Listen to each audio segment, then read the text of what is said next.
ఆయన గ్యారంటీలు అంటున్నాడు సార్. గౌరవ హరీష్ రావు గారు మాట్లాడిందంతా కూడా సభని తప్పుతో పట్టించేదిగా ఆయన మాట్లాడి చూస్తున్నాడు సార్. గంటన్నరకి వెళ్ళి ఆయన ఆడికే వస్తారు. ఆయన గ్యారంటీల విషయం అంటుండు సార్. గ్యారంటీల విషయం అంటున్నాడు.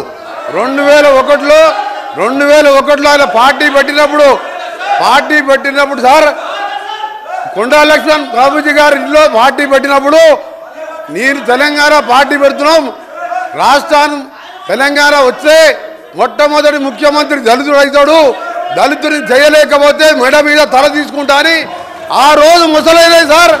అబద్ధాలు అంటే వీలై, గ్యారంటీలు అంటే వీలై, మోసాలు సార్.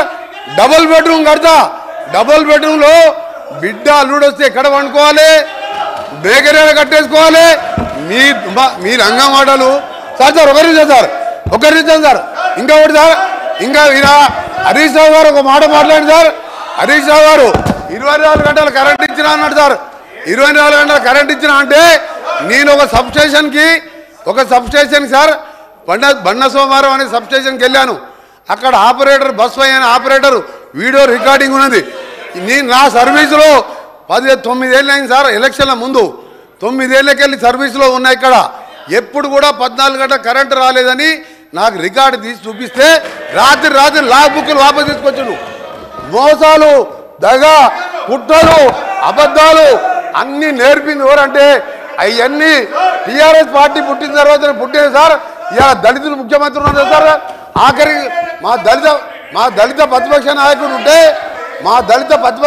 ఉంటే చూసి ఓర్వలేక 13 మంది శాసనసభ్యులని సంతలో పశువుల్లాగా కొని ప్రతిపక్ష హోదా లేకుండా చేసాడు.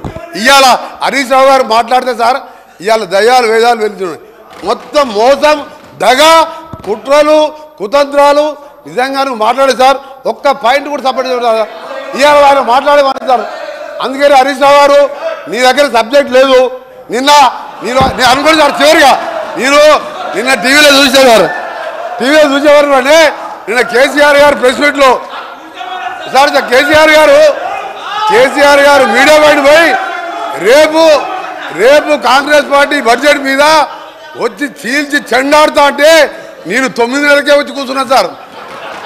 ఇక చీల్చి చెండాడుతాడు ఎవరి ఏం చెండాడు సార్. ఆయన వచ్చే మొగలు లేక ఈయనని పంపించిండు.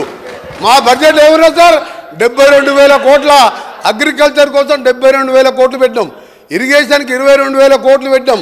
చేసేదే బడ్జెట్లో పెట్టాం. ఇవాళ మీలాగా మోసం బడ్జెట్ పెట్టలే. ఇవాళ చీల్చి చెండాడుతాడు సార్.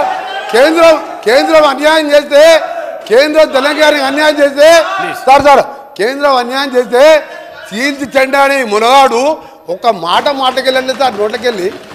ఇవాళ మేము మా ముఖ్యమంత్రి గారు, మా డిప్యూటీ సీఎం గారు మంచి బడ్జెట్ ప్రవేశపెడితే ఇవాళ దాని గురించి మాట్లాడుతున్నారు సార్. నిజంగా ఇప్పటికైనా ఎమ్మెల్యే హరీష్ రావు సమాధానం చెప్పి